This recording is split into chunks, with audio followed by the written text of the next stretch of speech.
Salam sejahtera Malaysia. Baru-baru ini, channel ini telah membuat satu undian untuk pengeluaran KWSP 2.0.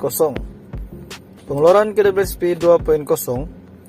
Baru-baru ini, channel ini telah membuat undian untuk pengeluaran khas KWSP 2.0.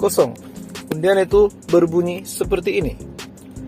Kasih lulus KWSP RM500 sahaja. Terdapat 4 pilihan undian di sini. Yang pertama, bolehlah. Yang kedua, setuju.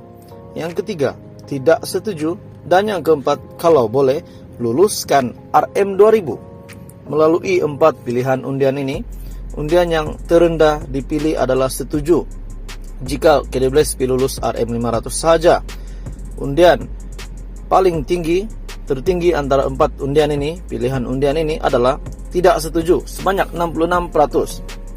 Undian kedua tertinggi adalah bolehlah. Undian ketiga tertinggi adalah kalau boleh, luluskan RM2000. Melalui undian ini terdapat 794 undian daripada rakyat Malaysia, daripada keluarga Malaysia, daripada subscriber channel ini. Dan telah memperolehi 65 like dan 19 komen daripada keluarga Malaysia. Jadi melalui kenyataan ini ataupun pertanyaan ini, kasih lulus KWSP RM500 sahaja, ramai yang tidak setuju. Dan melalui komen-komen daripada semua, ramai yang kata mereka ingin pengeluaran KWSP lebih daripada RM500. Ada juga kata, jangan rosakkan perjuangan. Duit kepunyaan rakyat, jadi kita minta kita punya duit simpanan, bukan kerajaan punya. Ada juga berkata, jom sama-sama sign petition KWSP 2.0 bagi golongan yang tersasar. Tarik tutup adalah pada 14 bulan 7 2022. Kita nak ambil setengah anak secara hidup. Ada kata, yang setuju pengeluaran RM500 hanyalah golongan pengampu yang hanya mengampu cuma harapkan dedak sahaja. Ada juga kata 5K ataupun 10K. Dan ada juga mengeluh, buat apa KWSP RM500, nak buat belanja 1 bulan tak cukup lah. Ada juga kata 100% tak setuju. Salam sejahtera Malaysia. Berita hari ini, info bantuan kerajaan. Senarai penerima BKM fasa 3 dan fasa 4, RM100 sehingga RM900. Bantuan BKM fasa ketiga dan fasa keempat mungkin ditambah untuk Anda kerana harga barang meningkat. Ini tarikh bantuan disalurkan. Untuk pengetahuan semua, tuan-tuan dan puan-puan, pelbagai pakej bantuan kewangan yang telah diperkenalkan oleh pihak kerajaan sebelum ini.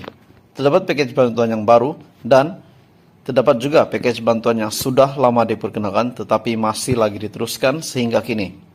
Secara umumnya, pasti ramai dalam kalangan kita yang terjejas pendapatan isi rumah atas berbagai faktor.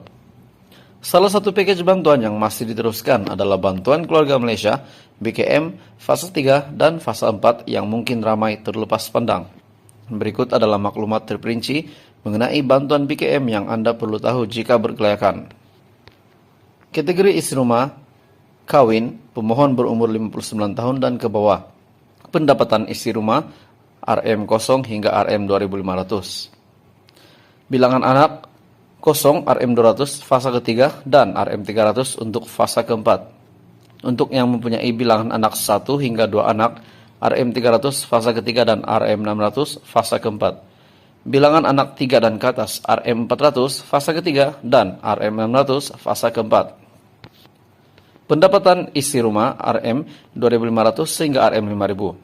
Yang tidak mempunyai anak, RM100 dan RM100 untuk fasa ketiga dan fasa keempat. Manakala untuk yang mempunyai 1 anak, RM100 fasa ketiga dan RM200 fasa keempat.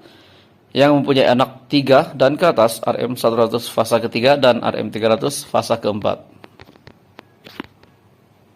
Bagi kategori bujang dan ibu bapa tunggal, IBT yang tidak mempunyai anak, pemohon berumur 59 tahun dan ke bawah, pendapatan isi rumah di bawah RM2500, fasa ketiga RM150, fasa keempat tiada bantuan untuk kategori bujang.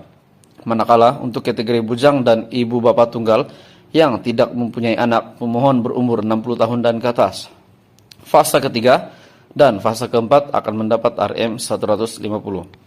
PM menjangkakan akan ada bantuan tambahan.